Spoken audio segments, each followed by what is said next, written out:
Salut ma belle, comment vas-tu? T'as fait quoi aujourd'hui? Ok, moi je n'ai fait que travailler. Alors, de quoi voudrais-tu qu'on parle aujourd'hui? Hmm. Alors, tu voudrais parler de ton époux qui est tout le temps occupé et qui n'a pas beaucoup de temps à t'accorder, c'est ça? C'est ça. Ben, moi je pense que dans un premier temps, tu pourrais déjà lui en parler. Parle-lui. Regarde comment il réagit. C'est important d'échanger.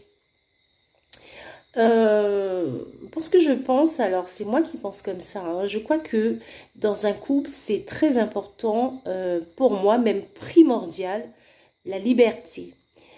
Quand je parle de liberté, je ne parle pas d'aller tromper et aller voir ailleurs, mais la liberté de faire ce qu'on aime.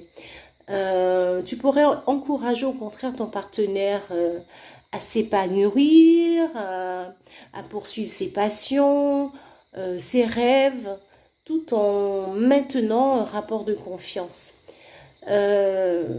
Sincèrement, moi, j'aime pas qu'on m'étouffe, donc j'aime assez souvent me mettre à la place des autres et je crois que c'est très important de pouvoir laisser l'autre euh, pratiquer des activités, s'occuper. Et puis, pendant que ton mari, lui, il essaie de s'épanouir de son côté, tu pourrais faire la même chose. Parce que c'est pas parce qu'on est dans un couple qu'on est obligé de vivre à travers l'autre. Toi, tu as tes rêves, tu pourrais te concentrer sur ce que tu as envie de faire. euh, Ton époux de l'autre côté et puis tu pourrais en parler avec lui et peut-être pourquoi pas mettre en place, programmer une petite sortie en amoureux ou autre. Ça, c'est moi qui vois comme ça, mais c'est vraiment important.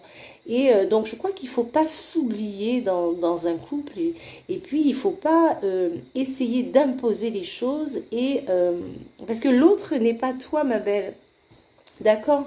Et c'est vraiment de lui en parler et pourquoi pas mettre une petite programmation autour de sorties. Je suis sûre que tu pourrais même étonner de ce qui pourrait ressortir. Il faut vraiment pas que tu gardes des émotions parce que ça va faire une espèce d'anxiété, ça peut même alimenter une espèce de rancœur et au final, ça peut briser ton couple.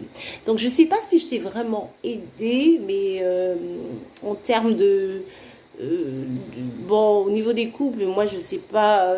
Voilà, je veux dire que je suis pas une experte, mais c'est important de temps en temps